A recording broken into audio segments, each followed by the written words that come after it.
লাদাখ যখন প্ল্যান করেছিলাম যাব, তখন বারবার এটাই ভেবেছিলাম, যদি ভূস্বর্গের মধ্যে দিয়ে চারদিকে বরফে ঢাকা পাহাড় আর দূরে পাইন গাছের সারি দেখতে দেখতে ভূস্বর্গের আঁকাবাঁকা রাস্তা ধরে কার্গিল হয়ে যদি যাওয়া যায়, তার থেকে ভালো বোধহয় কিছু হবে না। তাই লাদাখ ট্রিপে আমরা দিল্লি থেকে ডিরেক্ট ফ্লাইট না ধরে আমরা এগিয়ে চললাম শ্রীনগর হয়ে। শ্রীনগর থেকে রওনা দিলাম কার্গিলের পথে। এবারের এপিসোডে আপনারা দেখতে পারবেন আমাদের শ্রীনগর থেকে কার্গিলের জার্নি, আর তার সাথে অসাধারণ রাস্তার ভিউ।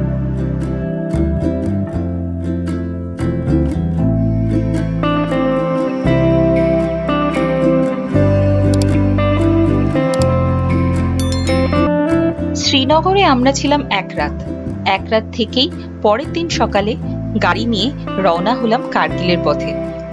প্রথমেই পাশে পড়ল ডাল লেক, আর তারপর শুরু হলো অসাধারণ সুন্দর পাহাড়দের সারি। শ্রীনগর থেকে কার্গিলের দূরত্ব প্রায় 200 কিলোমিটারের মতো, আর সময় লাগে ওই 5.5 থেকে 6 ঘন্টা। কিন্তু আমরা পড়েছিলাম ভীষণ জ্যামে, তাই আমাদের সেই দূরত্ব অতিক্রম করতে প্রচুর সময় লেগে গেছিল। তো আমরা স্টার্ট করে দিয়েছি আমাদের জার্নি। এখন আমরা সোজা যাচ্ছি কার্গিল। তো কার্গিল যেতে মোটামুটি 8 ঘন্টার মতো তো টাইম লাগবে, অনেকটা রাস্তা, প্রায় 200 কিলোমিটার্সের কাছাকাছি। এখন আমরা সোজা প্রথমে যাব সোনমার্গ হয়ে দ্রাস, তারপরে দ্রাস থেকে কার্গিল। রাস্তায় বেশ কিছু সাইট সিনও করার আছে, তো সেগুলো সবকটা ডিটেলসে দেখাবো। শ্রীনগর এসে ডাল লেক যেমন দেখবেন, তেমন যদি সিন্ধু নদীকে না দেখতে পান তাহলে আর কিরকম হলো।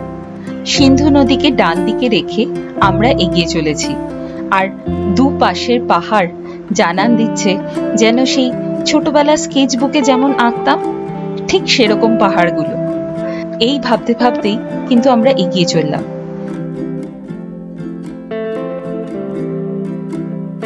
শ্রীনগর থেকে সোনমার্গের ডিস্টেন্স প্রায় মোটামুটি 80 কিলোমিটার, আর সেই রাস্তাটা আমরা খুব একটা জ্যাম পাইনি। তবে সোনমার্গ ঢোকার আগেই বুঝতে পারলাম গাড়ির আনাগোনা কিন্তু বেশ বেড়ে চলেছে। প্রচুর ট্যুরিস্ট যারা কাশ্মীর ঘুরতে এসেছেন তারা সবাই সোনমার্গ যাচ্ছেন। তাই সোনমার্গ যাওয়ার জন্য যদি শ্রীনগর থেকে জলদি বেরোতে পারেন সকাল সকাল, তাহলে সেটাই সব থেকে সুবিধা। আর দূর পাল্লার জন্য তো অবশ্যই তাড়াতাড়ি বেরোনো উচিত। আমরা বেরিয়েছিলাম মোটামুটি ঠিক টাইমে, কিন্তু পথে বাদ সাধলো যখন সোনমার্গের আগেই বিশাল জ্যামে পড়লাম।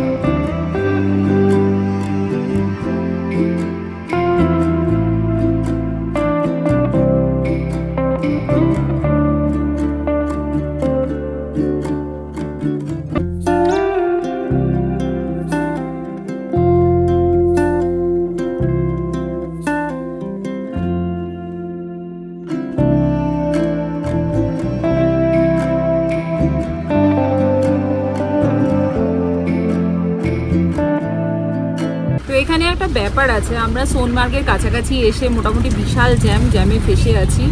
আর এখানে যে গাড়িগুলো বেসিক্যালি কার্গিলের দিকে যাচ্ছে তাদের একটা রুল আছে যে দুটোর মধ্যে সোনমার্গের ওই এরিয়াটা ক্রস করতে হবে। তো সেটা টেনশনে পড়ে গেছি। 1:20 বাজে, এখনো 2-4 কিলোমিটার ক্রস করতে হবে, আর বিশাল জ্যাম।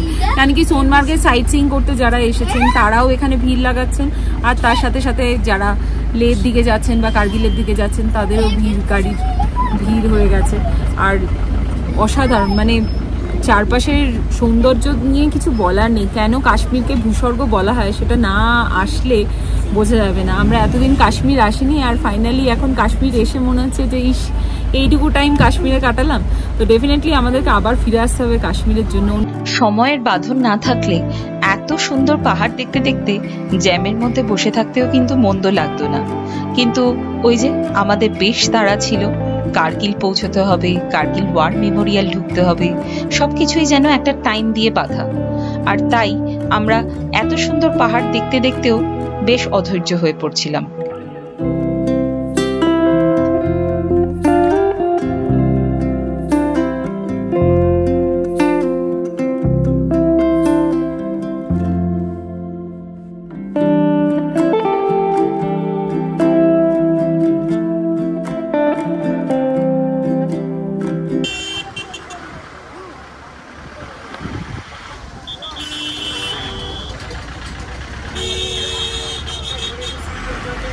তো এখন সোনমার্গে কাছে একদম পৌঁছে গেছি, ইনফ্যাক্ট সোনমার্গই পৌঁছে গেছি। এখান থেকে ঘোড়াগুলো ছেড়ে উপরে যায়, 40 মিনিট মতো সময় লাগে। কিন্তু যেটা হয়েছে সেটা হলো প্রচণ্ড জ্যাম রাস্তায়। এত জ্যাম তো এক্সপেক্টই করিনি। ভূস্বর্গ জ্যাম জমাট হয়ে গেছে যাকে বলে। প্রচণ্ড জ্যাম, জায়গায় জায়গায় মানে গাড়ি ভুলভালভাবে চালাচ্ছে লোকজন, দু সাইড ব্লক করে দিচ্ছে। লোকজনের গাড়ি চালানোর সেন্সটা এত খারাপ, মানে আমি জানি না। আমি তো অ্যাটলিস্ট এই ব্যাপারে বলবো, আমাদের নর্থ বেঙ্গল বা সিকিমে আমরা যেভাবে দেখি লোকজন গাড়ি চালায়, অনেক সুন্দরভাবে গাড়ি চালায়। তো এখানে যে গাড়ি চালানোর ধরন আমার কিন্তু মোটেও ভালো লাগলো না। আমাদের যে ড্রাইভার যে চালাচ্ছে ইমরান, তো ও খুব ভালো সুন্দর চালাচ্ছে, একদিক দিয়ে চালাচ্ছে, কিন্তু লোকজন তো সেটা মানছে না। লোকজন যে যার মতো চালাচ্ছে, কিন্তু প্রচণ্ড জ্যাম। এখন সোনমার্গ ক্রস করতে হবে আমাদের ঠিক টাইম মতো, না হলে যেতে আরও দেরি হয়ে যাবে। তো আপাতত আমরা লাঞ্চও করছি না কোথাও। লাঞ্চ আমরা গিয়ে হয়তো 0 পয়েন্টে করবো বা ট্রাসেই পৌঁছে করবো, দেখা যাক।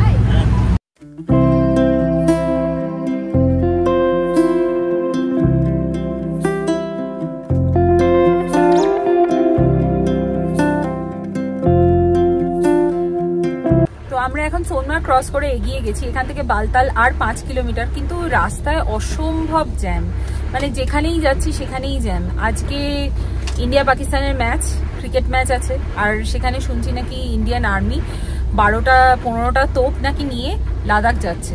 তো যাই হোক, জানি না এখানে কি ব্যাপার হচ্ছে, কিন্তু প্রচন্ড জ্যাম। সোনমার্গ ক্রস করেই আমরা পড়লাম বালতালের রাস্তায়।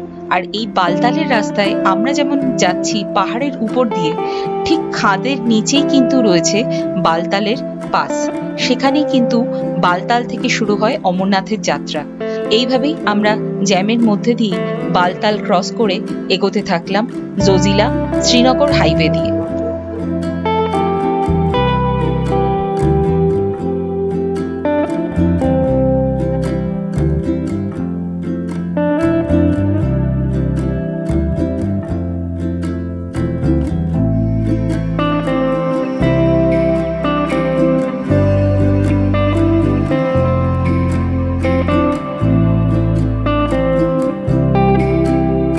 থেকে প্রায় 17 কিলোমিটার ক্রস করে আমরা পৌঁছলাম জজিলা পাসের 0 পয়েন্টে। এই 0 পয়েন্ট কিন্তু ট্যুরিস্টদের মধ্যে ভীষণ জনপ্রিয়। এই 0 পয়েন্টে এসে অনেকেই অ্যাডভেঞ্চার স্পোর্টস করে থাকেন। 0 পয়েন্টে প্রচুর দোকান আছে, ওয়াশরুমেরও বেশ ভালো ব্যবস্থা আছে। আমরা গিয়ে টুক করে ম্যাগি খেয়ে নিলাম, আর খেয়ে নিয়ে আমরা রওনা দিলাম আমাদের নেক্সট ডেস্টিনেশনের দিকে। আমরা পৌঁছে গেছি 0 পয়েন্ট। জজিলা পাস ক্রস করে গেছি, বালতাল ক্রস করে গেছি, আর এটা হচ্ছে কিন্তু কার্গিল জজিলা হাইওয়ে। তো এখানে 0 পয়েন্ট, এখানে বরফ তো এখন আগে পড়েছিল, বরফটা এখন কম পড়েছে, মানে বরফ এখন অলমোস্ট নেই বলা যেতে পারে, বরফ নোংরা হয়ে গেছে। আর এখানে কিন্তু সুন্দর বাইকে করে উপরে উঠে যাওয়া যায়, যেটা আমরা করবো না, কেন কি আমাদের টাইমের অভাব হয়ে গেছে, আমাদের পৌঁছতে হবে কার্গিল। আর এখন অলরেডি বাজে 5টা বেজে গেছে। 6টার মধ্যে কার্গিল আমাদের এখান থেকে বেরোতে হবে, কেন কি 7টায় কিন্তু ওয়ার মেমোরিয়াল ক্রস হয়ে যায়। তো আজকে যেটা আমরা ফেস করলাম, প্রচণ্ড জ্যাম ছিল, এত ঠান্ডা, আমার কথা বলতে গিয়ে কিন্তু হালকা জড়িয়ে যাচ্ছে মুখটা। তো গাড়িও যাচ্ছে, প্রচুর বড় বড় ট্রাক যাচ্ছে। আর আমরা যেটা রাস্তায় দেখলাম, কিন্তু একটা মিলিটারি পুরো তোপ নিয়ে যাচ্ছে, যার জন্য বিশাল জ্যাম হয়েছিল। আমরা যখন 0 পয়েন্টে পৌঁছলাম তখন প্রায় সন্ধে হবে, তাই আমরা সকাল থেকে কিছু না খেয়ে মোটামুটি অবস্থা আমাদের খারাপ। আমরা গিয়ে টুক করে ম্যাগি খেয়ে নিলাম, আর খেয়ে নিয়ে আমরা রওনা দিলাম আমাদের নেক্সট ডেস্টিনেশনের দিকে।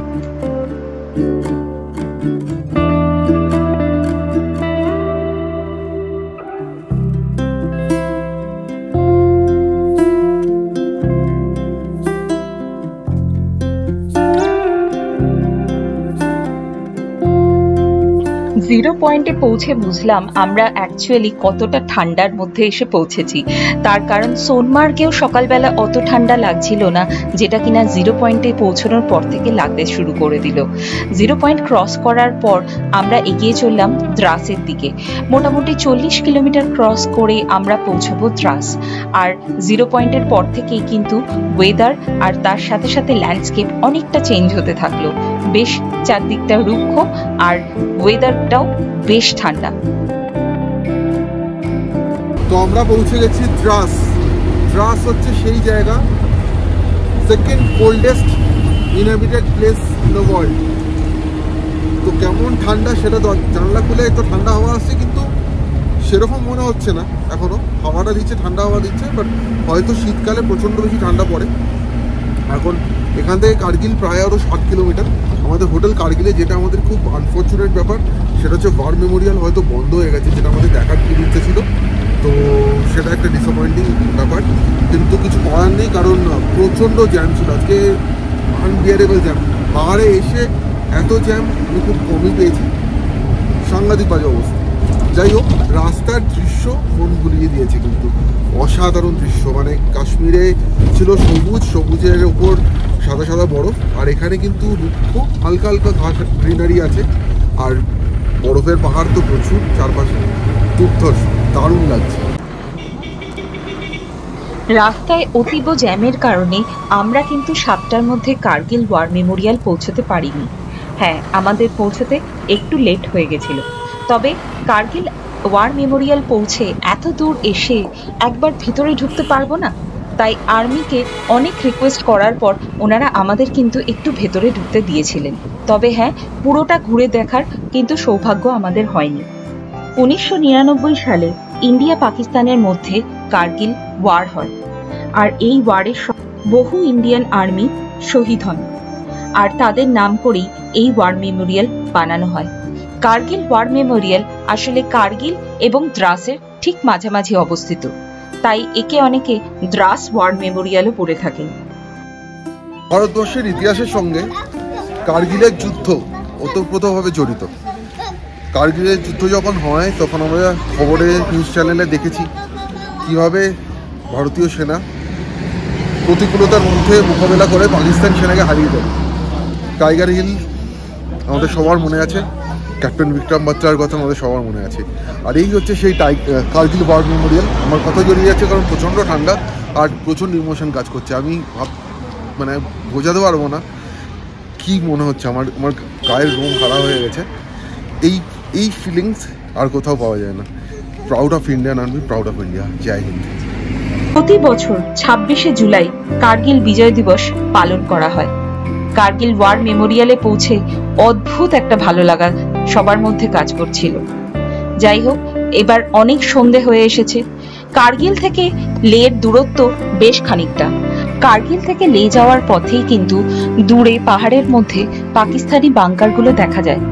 যথারীতি আমরা পড়ে গেছিলাম এতটা জ্যামে, তাই অন্ধকার হয়ে যাওয়ায় আমরা কিন্তু সেটা মিস করে গেছি। আর তারপর বেশ গভীর রাতে আমরা পৌঁছলাম ফাইনালি কার্গিলে আমাদের হোটেলে, দ্য হোয়াইট ক্যাসেল। তো এখন বাজে রাত্রি 10:10 আর আমরা পৌঁছে গেছি কার্গিলে আমাদের হোটেলে, দ্য হোয়াইট ক্যাসেল কার্গিল। হোটেলটা ভীষণ সুন্দর, বাইরে থেকে ভেতরে গিয়ে দেখলাম দারুণ সুন্দর। তোমাদের দেখাচ্ছি কেমন। প্রচণ্ড রাত হলো, রাস্তায় খুব লেট হয়ে গেছে, সবার খুব খিদে পেয়েছে। রনের শরীরটা একটু খারাপ হয়েছে, রাস্তায় আসতে ওর একটু গা গোলাচ্ছিল, শরীরটা খারাপ হয়ে গেছে। স্বাভাবিক, এতক্ষণের জার্নি। সকাল 10টায় বেরিয়েছি, এখন রাত্রি 10টা। এত সময় কিন্তু লাগেন না, মিসগাইডেড হবেন না। আজকে প্রচণ্ড জ্যাম ছিল রাস্তায়, ওই জন্যই আজকে এই অবস্থা আমাদের। নাহলে কিন্তু অনেক আগে পৌঁছে যায়, 6 ঘন্টা 6.5 ঘন্টায় আরামসে আপনি কার্গিল পৌঁছে যাবেন। তবে কার্গিল আসলে এই হোটেলটা কিন্তু ট্রাই আউট করতে পারেন। হোটেলের এক্সপিরিয়েন্স তো পরে বলবো সমস্ত কিছু। আপাতত সবাই ঢুকে গেছে, এখন আমরা হোটেলের ভেতর ঢুকে হোটেলটা দেখাই, রুমস দেখাই কেমন, তারপর আমরা ডিনার করবো। ডিনারে দেখাবো কী ডিনার দিল। তো ডিনার আমাদের কিন্তু প্যাকেজের মধ্যে ইনক্লুডেড। তো আমরা যে ট্যুর অপারেটর থেকে বুক করেছি তার ডিটেলসটা আমি দিয়ে দেবো ডিসক্রিপশন বক্সে। তো এখানে যেটা প্যাকেজটা সেটা হচ্ছে ব্রেকফাস্ট, স্টে আর ডিনার, এটা ইনক্লুডেড পুরো প্যাকেজের মধ্যে। লাঞ্চটা কিন্তু নয়।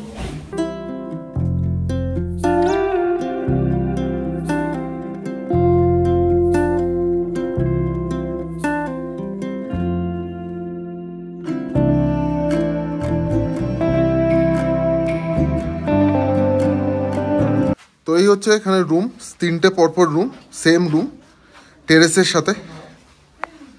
রুমটা দেখাচ্ছি তোমাদের। সাইডে ওয়াশরুম, আগে রুমটা দেখেই নিই। আচ্ছা, ভীষণ সুন্দর রুম। বেডটা কমফোর্টেবল লাগছে, 3 জনের জন্য যথেষ্ট। এক্সট্রা বালিশও দেওয়া রয়েছে। বেড সাইড ইন্টারকম রয়েছে, আচ্ছা টিভি রয়েছে, এখানে একটা ড্রেসিং টেবিল রয়েছে, কাবার্ড, আর বেশ জায়গাটা খালি। আর এদিকটা হচ্ছে রাস্তার দিকটা, কিন্তু সামনে যেই জায়গাটা রয়েছে সেটা কিন্তু ভীষণ সুন্দর। তো লাগেজও এসে গেছে, এবার আমরা তাড়াতাড়ি ফ্রেশ হয়ে খেতে চলে যাব। আচ্ছা এইটা হচ্ছে ওয়াশরুম। ওয়াশরুম অ্যাজ ইউজুয়াল খুব সুন্দর, সমস্ত কিছু রয়েছে। আই থিঙ্ক গিজার নেই, বাট গরম জল নিশ্চয়ই পাওয়া যাবে চাইলে। ঠান্ডা কিন্তু খুব বেশি নেই। তো আমার পেছনে কার্গিল টাউন, পেছনে আলোগুলো জ্বলছে দেখো। কার্গিল কিন্তু একদমই ছোট জায়গা না, মোটামুটি বেশ ঘরবাড়ি, হোটেলস প্রচুর রয়েছে, দোকানপাট। ইনফ্যাক্ট আমরা এখন রাত্রি 10টার পর ঢুকলাম, তখনও কিন্তু প্রচুর দোকান খোলা রাস্তায়। সেটা দেখে আমার খুব অন্যরকম লাগলো। সাধারণত পাহাড়ে তো বন্ধ হয়ে যায়, আর কার্গিল বলতে আমরা যেরকম ভাবি, কার্গিলের পরিচয় আমাদের সাথে যেভাবে, কারণ ইট ওয়াজ আ ওয়ার জোন। এখন কার্গিল কিন্তু পুরো অন্যরকম। কার্গিল মানে আমরা এক্সপেক্টই করিনি কার্গিল এরকম হবে। তো এখানে একটা বেস্ট পার্ট হচ্ছে, এই ঠিক হোটেলের নিচ দিয়ে দ্রাস নদী বয়ে চলেছে। দ্রাস নদী প্রচণ্ড স্রোত, বেশি চওড়া না, পাহাড়ি নদী যেরকম হয়। তোমাদের কালকে সকালের ভিউ দেখাবো। আপাতত তাড়াতাড়ি ড্রেস চেঞ্জ করে আমরা ডিনার করতে যাই। ডিনারে আমাদের অনেক কিছুই ছিল। এক ধরনের স্যুপ, স্যালাড, রুটি, ভাত, 2 রকমের নিরামিষ সবজি, সবকিছুই ছিল। কিন্তু আমরা এত টায়ার্ড ছিলাম, তাই হোটেলে আলাদা করে বলেছিলাম একটু যদি আলু সেদ্ধ ভাত আমাদের জন্য ব্যবস্থা করা যায়। যথারীতি সেটাও আমরা পেয়ে গেছিলাম ডিনারের জন্য।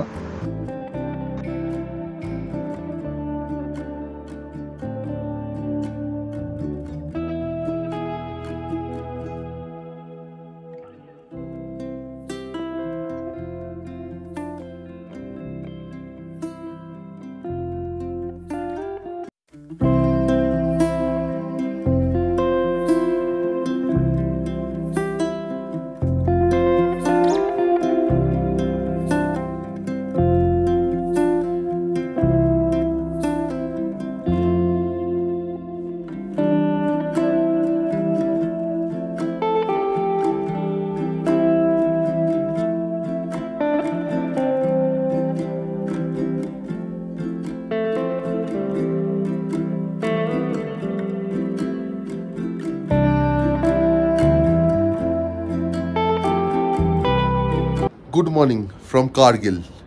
কার্গিলের এখন টেম্পারেচার 4 ডিগ্রি সেলসিয়াস, সকাল 6:30 বাজে। অসাধারণ সুন্দর। ব্যাকগ্রাউন্ডে সানরাইজ হয়ে গেছে অনেকক্ষণ। এখানে সানরাইজ অনেক আগে হয়, প্রায় সকাল 4:30টার সময় আলো ফুটে যায়। দুর্দান্ত জায়গা, চারপাশটা দুর্দান্ত, অসাধারণ। আর তলা দিয়ে যে আওয়াজটা পাচ্ছেন সেটা হচ্ছে দ্রাস নদী বয়ে যাচ্ছে, দ্রাস নদীর আওয়াজ। পাহাড়ি নদী, পেছনে পাহাড়, পাহাড়ের মাথায় বরফ। তো এখান থেকে লে মোটামুটি 229 কিলোমিটার, এবং যেতে সময় লাগবে 6.5 থেকে 7 ঘন্টা, সব কিছু নিয়ে, স্টপ নিয়ে। কারণ এখানে লাঞ্চ করব রাস্তায়, তারপরে যাব। তার আগে এখান থেকে বেরোনোর আগে আমরা যেটা করব সেটা হচ্ছে ব্রেকফাস্ট করবো। ব্রেকফাস্টটা অ্যাজ ইউজুয়াল যেটা বললাম কমপ্লিমেন্টারি রয়েছে। কালকে রাত্রের ডিনারটাও প্যাকেজের মধ্যে ইনক্লুডেড ছিল। সবাই মোটামুটি এখনও ঘুমোচ্ছে, কারণ সবাই কালকে জার্নির পর টায়ার্ড। কিন্তু আমি আপনাদের সাথে এই ভিউটা শেয়ার না করে পারলাম না। অসাধারণ ভিউ, অসাধারণ, পেছনটা জাস্ট অসাধারণ।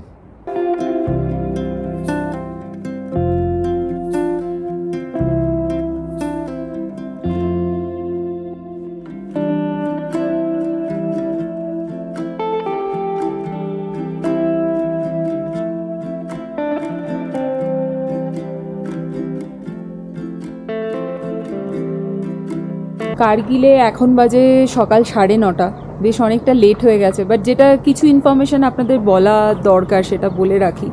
লাদাখ ট্রিপটা সবাই ভাবে যে হ্যাঁ কোনো ব্যাপার না, হয়ে যাবে, বাট অ্যাকচুয়ালি লাদাখ ট্রিপ এতটাও ইজি নয়, ঠিক আছে। যেটা আমরা ফেস করলাম সেটা হচ্ছে যে কালকে বিশাল জ্যাম ছিল। জ্যামের জন্য যে রাস্তাটা 6 ঘন্টার রাস্তা, সেটা আমাদের টোটাল 12 ঘন্টা লেগেছে। এবার 12 ঘন্টা এই রাস্তাতে বাচ্চা থেকে বুড়ো সবারই কিন্তু কষ্ট হবে, আর যথারীতি সেটার এফেক্ট আমাদের শরীরের উপরও পড়েছে।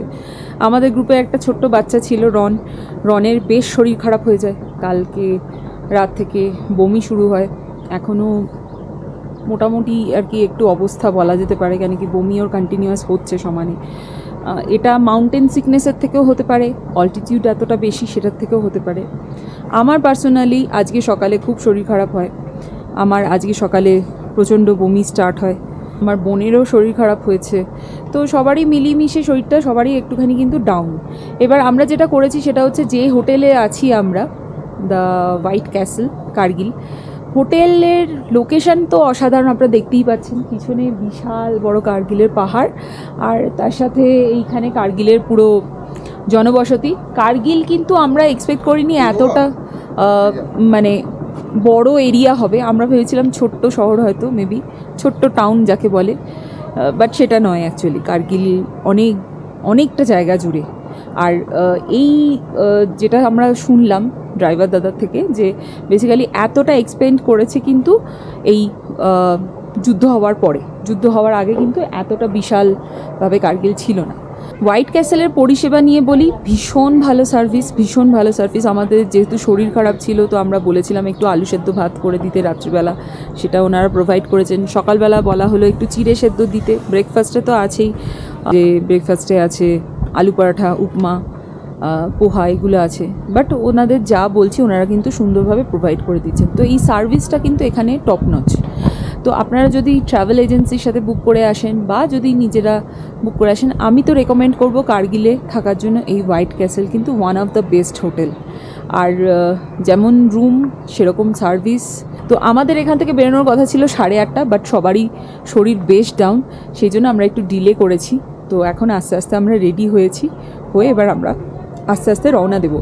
এগেন আমাদের আজকে লেতে লাস্ট ড্রপ, তো আমরা এখন লে অবধি যাব। আর লে অবধি কিলোমিটার্স টোটাল পড়ছে ওই অ্যারাউন্ড 239 কিলোমিটার্স মতো, বেশ অনেকটা রাস্তা।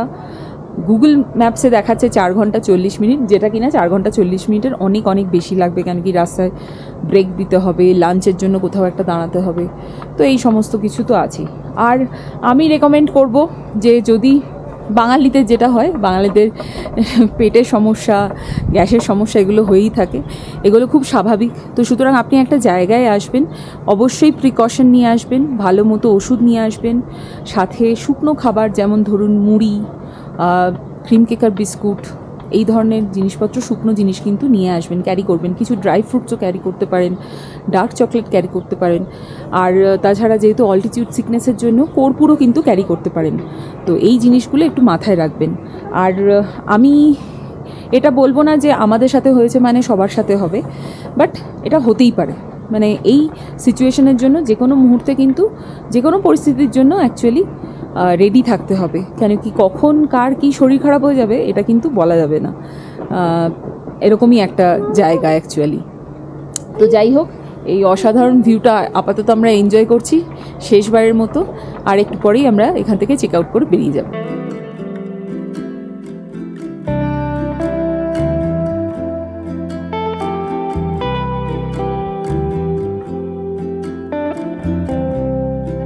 আপনারা দেখছেন আমাদের লাদাখ সিরিজের এপিসোডগুলো। আমাদের ভিডিওগুলো ভালো লেগে থাকলে অবশ্যই লাইক করবেন, কমেন্ট করবেন এন্ড শেয়ার করবেন। আর সাবস্ক্রাইব করতে ভুলো না। সাবস্ক্রাইব করার পর পাশে বেল আইকনটা হিট করে অল করে দাও। আপাতত কার্গিল থেকে লে সবকিছু তোমাদের জন্য। Stay tuned.